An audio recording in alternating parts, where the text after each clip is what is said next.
tengah polemik harta warisan yang terus bergulir panas, Rizky Febian justru mengenang ibunda tercinta almarhumah Lina Jubaidah tepat di Hari Ibu yang jatuh pada Selasa kemarin. Kenangan indah akan kasih sayang mendiang ibunda kembali hadir kala Rizky menemukan sebuah buku diary peninggalan sang ibunda. Hati dan perasaannya pun kian bergejolak saat menemukan goresan-goresan kata-kata mendiang Lina di dalam buku diary-nya yang menggambarkan betapa besar cinta dan kasih sayangnya kepada anak-anaknya. Sontak saja, untayan isi hati sang ibunda lewat kata-kata yang tertulis di dalam diary itu sekejap membuat rindu Rizky Febian meluap hingga tak sanggup membendung air matanya. Aku dedikasikan nanti tanggal 22 di Hari Ibu, aku rilis lagu yang memang aku dedikasiin untuk ibu. Aku ada buku diary yang ternyata buku diary itu dari 2006 punya mama dan baru ketemu setelah mama udah nggak ada. Kemarin kita sempat syuting video klip kan, nangis. Dan ada satu tulisan mama bilang bahwa anak-anakku, mama sayang sama kalian, mama cinta sama kalian. Semoga kalian kelak akan menjadi anak yang soleh, pintar, bijaksana, membanggakan orang tua dan negara. Dan sangat terpukul melihat bahasa seperti itu karena menyesalinya adalah kenapa saya tahu setelah mama sudah nggak ada. Itulah yang namanya penyesalan di akhir ya. Jadi sekarang bukan waktunya lagi untuk menyesali itu semua atau menangisi. Jadi terus gimana caranya membuktikan dari doa-doa yang mama doakan. Terus suka duka dilewatin di 2020 ketika kehilangan seorang mama. Itu sangat jatuh sekali. Iki baru ngawalin karir untuk bikin label sendiri, manajemen. Terus terkena berita kehilangan seorang mama. Terus saya bingung.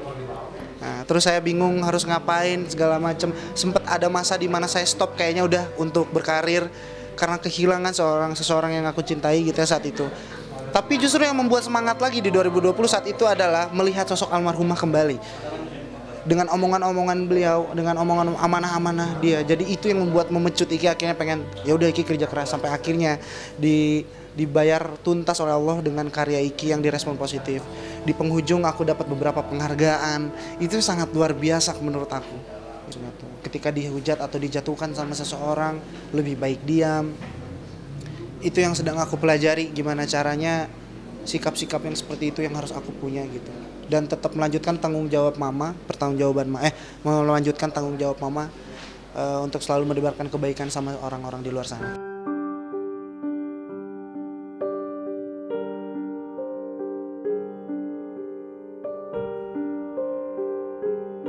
Gelora rindu yang menyesak di dada seakan menyimpan begitu banyak cinta Rizky untuk mendiang ibunda tercinta.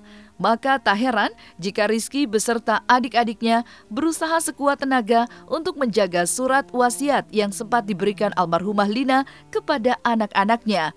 Namun, siapa sangka surat wasiat tersebut justru hilang tanpa jejak pasca safe deposit box dibuka oleh Teddy Pardiana. Selain itu juga, satu persatu harta warisan peninggalan almarhumah Lina diduga telah dijual Teddy tanpa sepengetahuan Rizky dan Putri. Lantas, hal inilah yang membuat Rizky mempertanyakan kemana hilangnya harta warisan tersebut kepada Teddy. Namun, Teddy yang sempat awal muncul mengungkit tentang harta warisan tersebut justru kini sulit ditemui, bahkan tak lagi muncul di publik. Lantas, seperti apa juga tanggapan Sule melihat hal ini?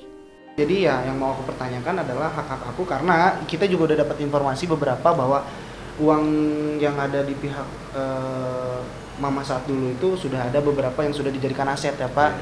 Contoh kayak misalkan ada kos-kosan ya Teh. Terus ada apa? Villa Bandung Indah, terus juga apa lagi? Ya ada toko material gitu ya. Material, ada beberapa, intinya ada beberapa yang memang sudah di asetkan. Nah yang mau dipertanyakan adalah otomatis itu kan hak saya. Jadi dikemanakan gitu maksudnya karena kan almarhumah sudah tidak ada sekarang. Jadi saya mau dipertanyakan hak saya kemana, terus juga jika ada pemasukannya berapa dan kemana, karena itu hak saya. Iya masalahnya itu yang saya kaget juga ternyata kalau masalah yang villa di Bandung itu dijual. Sedangkan itu kan hak Iki. Jadi kalau dia tiba-tiba menjualnya itu udah melanggar dalam artian itu kan hak Iki pribadi. Terus kenapa tiba-tiba dijual? Ya saya support anak saya. Kalau anak saya menanyakan haknya gimana? Itu kan urusannya udah urusan Iki sama pengacaranya. Yang jelas dari keluarga Iki dan juga Putri beritikat baik. Ayo kita bicarakan secara kekeluargaan. Jadi untuk saudara Teddy silakan hubungi pengacaranya silakan hubungi pengacara Iki. Sebelum nanti ada sesuatu hal mungkin yang terjadi, nggak tahu gitu.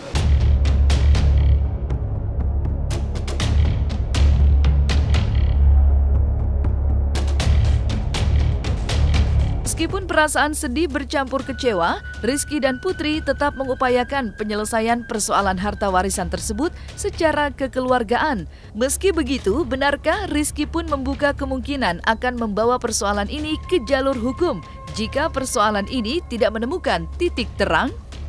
Ya udah kita tunggu aja nanti itikat baiknya seperti apa kan gitu. Kan dari pengacara Iki bilang kan seperti itu. Ya udah kita ikutin aja. Ada itikat baik nggak? Gitu.